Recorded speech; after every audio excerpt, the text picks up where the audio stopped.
Saudi अरब ने दे दिया धोखा। क्या कहूं, किस दिल से खबर बताऊं, लेकिन आपके लिए बेहद ज़रूरी है। मोहम्मद बिन सलमान पर शक मुसलमानों को पहले से था। मोहम्मद बिन सलमान ने जमाल खाशोगी का जिस तरह से कत्ल करवाया और उसके बाद जैसे जैसे उन्होंने कदम आगे बढ़ाकर अपने ही लोगों का गला दबाया, इससे काफ़ी देश परेशान और नाराज़ थे। सऊदी अरब इजराइल के साथ बातचीत कर रहा था और बार बार इस बात को झुठला भी रहा था। बीच बीच में सऊदी अरब इजराइल को लताड़ भी लगा रहा था, लेकिन अमेरिका ने पहले ही कह दिया था कि पीछे के रास्ते से, बैकडोर से इजराइल और सऊदी अरब की बातचीत चल रही है। पूरी दुनिया के मुसलमान मोहम्मद बिन सलमान पर भरोसा करने लगे थे, जैसे मैं करने लगा था, लेकिन मोहम्मद बिन सलमान ने पूरी दुनिया के मुसलमानों को धोखा दे दिया। दोस्तों, दैनिक भास्कर से लेकर अरब न्यूज़ चैनल में और हर जगह बात खुल गई है। मोहम्मद बिन सलमान ने इजराइल के आगे घुटने टेक दिए हैं। बैकडोर से अमेरिका, सऊदी अरब और इजराइल के बीच जो बातचीत करवा रहा है, उसका रिजल्ट पहला जो सामने आया है वो एक सबसे बड़ा झटका मुसलमानों के लिए है। मेरे दोस्तों, सऊदी अरब के क्राउन प्रिंस और प्रधानमंत्री मोहम्मद बिन सलमान ने आदेश दे दिया है कि सऊदी अरब के स्कूल और कॉलेजेस में जो सिलेबस हैं, उनमें जो यहूदियों के ख़िलाफ़ बातें हैं और यहूदियों को सुअर या फिर गंदे अल्फाज इस तरह के इस्तेमाल उनके ख़िलाफ़ किए गए हैं यहूदियों के, वो हटा दिए गए हैं। और मोहम्मद बिन सलमान ने तुरंत आदेश जारी कर दिया है, अरब देशों के कोर्सेज से, चाहे वो स्कूल के हों, यूनिवर्सिटीज़ के हों या किसी प्रोफेशनल कोर्स में, जब भी यहूदियों का नाम आता था उसमें यहूदियों के ख़िलाफ़ बात ज़रूर बताई जाती थी। मोहम्मद बिन सलमान के आदेश के बाद वो तमाम यहूदियों के ख़िलाफ़ वाली बातें अब सऊदी अरब के सिलेबस से हटा दी गई हैं। ये सऊदी अरब का यानी मोहम्मद बिन सलमान का यहूदियों की तरफ आगे बढ़ाया गया सबसे बड़ा कदम है, जिससे इस वक्त अमेरिका और इजराइल काफ़ी खुश नज़र नाचते हुए आ रहे हैं। बहुत खुश हैं, मगन हैं। सलाम, नमस्ते, सत श्री अकाल। मैं हूँ रज़ा और आप देख रहे हैं रज़ाग्राफी की मिडिल ईस्ट स्पेशल रिपोर्ट।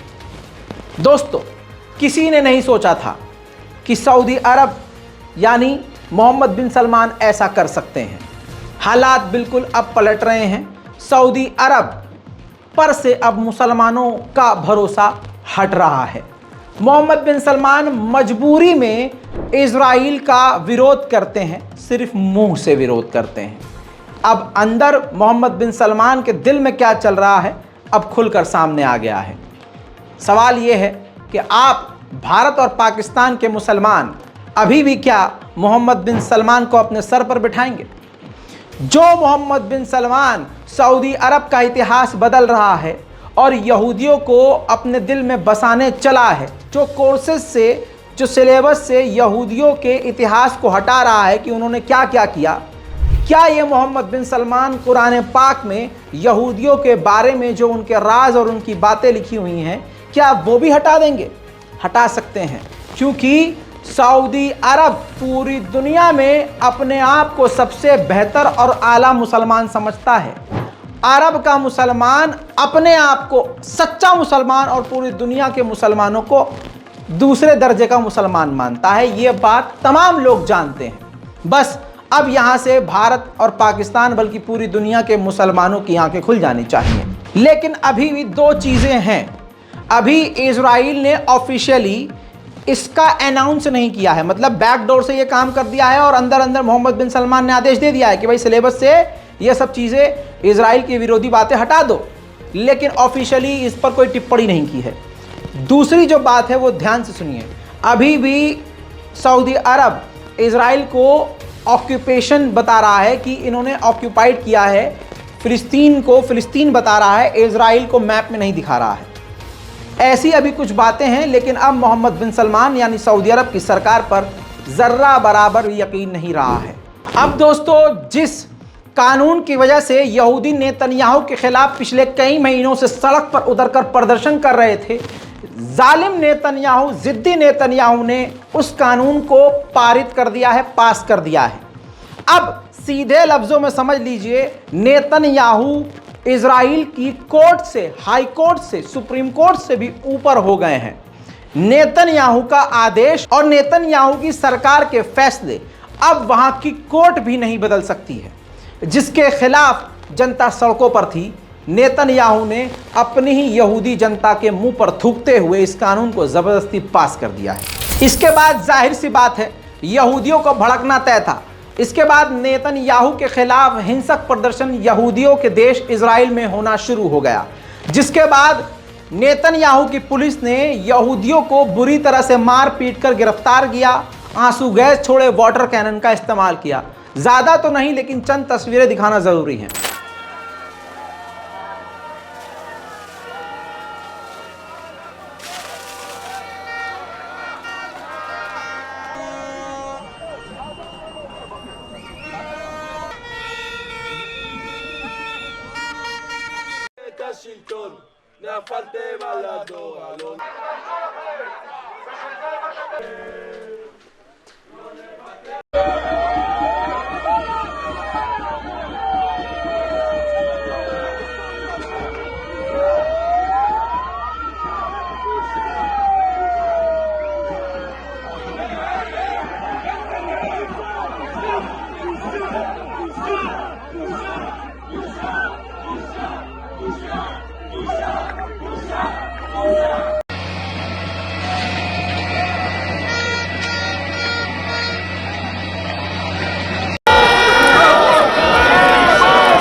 इतना ही नहीं, ये अलग से तस्वीर नहीं दिखा सकता।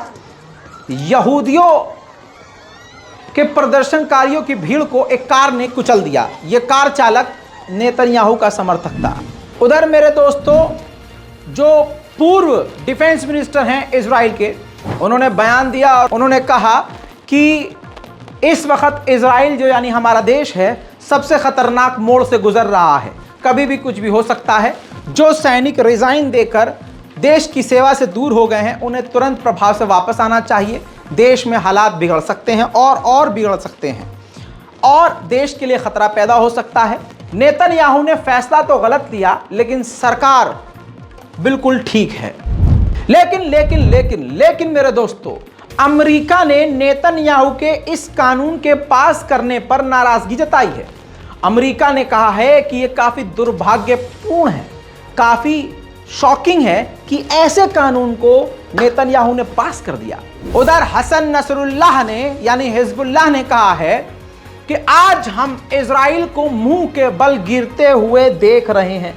अरे यार, इतने बड़े बोल बोलने भी नहीं चाहिए। अभी गिरा कहाँ है? गिर जाए तब बोलो। खैर, आगे बढ़ते हैं। फिलिस्तीन अथॉरिटी के प्राइम मिनिस्टर ने जो बात कही है, वो बोलने वाली बात है। उन्होंने कहा है, फिलिस्तीन अथॉरिटी के प्रधानमंत्री ने, आज यहूदियों की भीड़, यहूदियों की सोसाइटी, यहूदी वो फेस कर रहे हैं, यानी कर्मा फेस कर रहे हैं, जो फिलिस्तीनियों पर जुल्म देखकर खामोश रहे, आज घूम फिरकर उन पर भी आ गया है। वेस्ट बैंक में नेतन्याहू की मिलिट्री ने फिलिस्तीनियों के ऊपर रेड करी।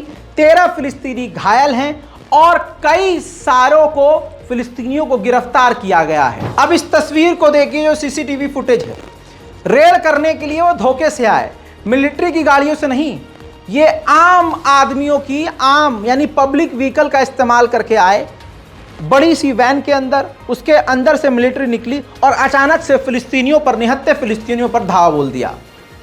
एक तरफ से इजराइल की मिलिट्री भी जुल्म कर रही है, दूसरी तरफ से इजराइल की जनता यानी यहूदी फिलिस्तीनियों के खेत खलियान में आग लगा रहे हैं। देखिए,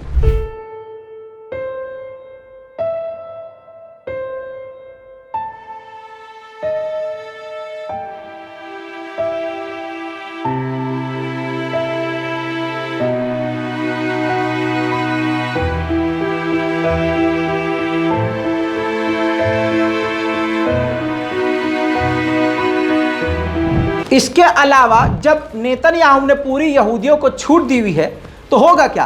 अब इस तस्वीर में देखिए, यहूदियों के एक झुंड ने एक फिलिस्तीनी मकान को पूरी तरह से सीज कर लिया, उस पर कब्जा कर लिया दिन दहाड़े। अमेरिका के सबसे शक्तिशाली फाइटर जेट को बनाने वाली कंपनी है लॉकहीड मार्टिन। F-35 उसने बनाया है। F-35 को इजराइल ने खरीदा और खुद उसको और अपग्रेड किया और उसको ताकतवर बनाया।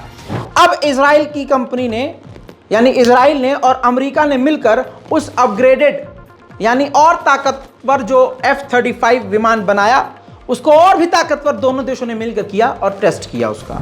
अमेरिका ने ईरान के खिलाफ भारी भरकम हथियार, यहां तक कि परमाणु बॉम्बर भी मिडिल ईस्ट के इलाके में भेज दिया है। ईरान पूरी तरह से समझ गया है और समझदार है। ईरान ने अपनी एयरफोर्स को रेड अलर्ट पर डाल दिया है और जंग की तैयारी शुरू कर दी है। आइए ईरान की एयरफोर्स पर नजर डालते हैं।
उधर ईरान ने हिजाब के खिलाफ उठाने वाली आवाजों को पूरी तरह से मिटाना शुरू कर दिया है। सख्त कदम है।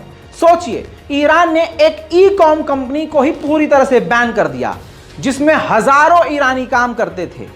उस कंपनी में काम करने वाली एक औरत ने हिजाब नहीं किया, उस एक औरत की वजह से पूरी कंपनी को ईरान ने बैन कर दिया। उधर अमेरिका के फॉरेन मिनिस्टर ने कहा है कि ईरान के साथ हम न्यूक्लियर डील में वापस नहीं जाएंगे, लेकिन हम ईरान से बातचीत करते रहेंगे ताकि टेंशन कम होती रहे। उधर आर्मीनिया के फॉरेन मिनिस्टर, तस्वीरों में देखेंगे आप, पहुंचे हुए हैं इस वक्त ईरान।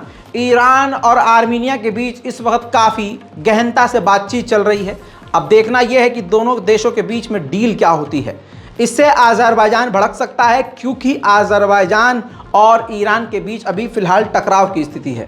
ईरान ने बड़ी जानकारी दी है कि ईरान की सिक्योरिटी फोर्सेस ने ईरान के अंदर ही इजराइल के मूसाद के एक एजेंट को गिरफ्तार करके उसे मौत की घाट उतार दिया और साथ में हमने 40 से ज़्यादा बॉम्ब पकड़े हैं अलग अलग और उनको डिफ्यूज़ किया है।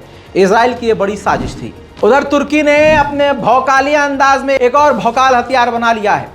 ज़मीन के नीचे जैसे माइन बिछाते हैं, बम बिछाते हैं, ऐसे ही समुद्र के नीचे बम बिछाने वाला बम बना लिया है तुर्की ने। इस ग्राफिक से आप समझिए, एक ऐसा बम बनाया है जिसे हवाई जहाज़ के ज़रिए समुद्र में फेंकेगा, जो हवाई जहाज़ से गाइड किया जाएगा और वो समुंदर के गहराई में जाकर बम बिल्कुल गहराई यानी तल में जाकर रुक जाएगा, जिसके बाद उस समुद्र के ऊपरी सतह पर जब भी कोई दुश्मन देश का युद्धपोत आएगा तो तुरंत वो बम फट जाएगा और युद्धपोत उसका तबाह हो जाएगा। इसके अलावा तुर्की का एक और नया हथियार दिखाना चाहूंगा। आर्म व्हीकल है, दो काम करता है, बुलेट प्रूफ है और ये बमबारी कर सकता है, यानी ये तोप दाग सकता है 20 mm के ये ऑटो कैनन दागता है। नाम इसका है सोनगुर मिसाइल। इसकी जो रेंज है 8 किलोमीटर है, जो कि मैदान जंग में काफी अहम काम कर सकती है। उधर दोस्तों तुर्की और ग्रीस एक दूसरे के कट्टर दुश्मन हैं, लेकिन जब तुर्की के अंदर भूकंप आया था तो ग्रीस ने मदद करी थी। अब रजब तैयब एर्दोगान ने कहा है कि ऐसी खतरनाक जो आग लगी है ग्रीस में जो बुझ नहीं रही है, तो हम ग्रीस के साथ हैं, हम ग्रीस की मदद करेंगे और हमने ग्रीस को फायर फाइटर प्रोवाइड करवाए हैं और आगे भी मदद करते रहेंगे।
पूरी दुनिया तो कुरान के अपमान पर खामोश रही, लेकिन इराक के बाद पाकिस्तान में कुरान के अपमान के विरोध में प्रदर्शन किया गया।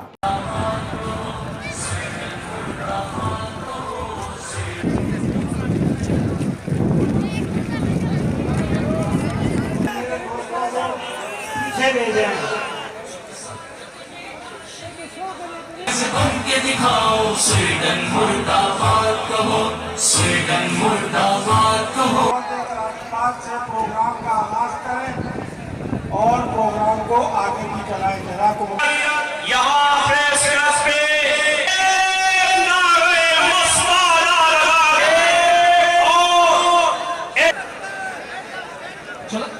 दावत इस्लाम के लिए शेदाई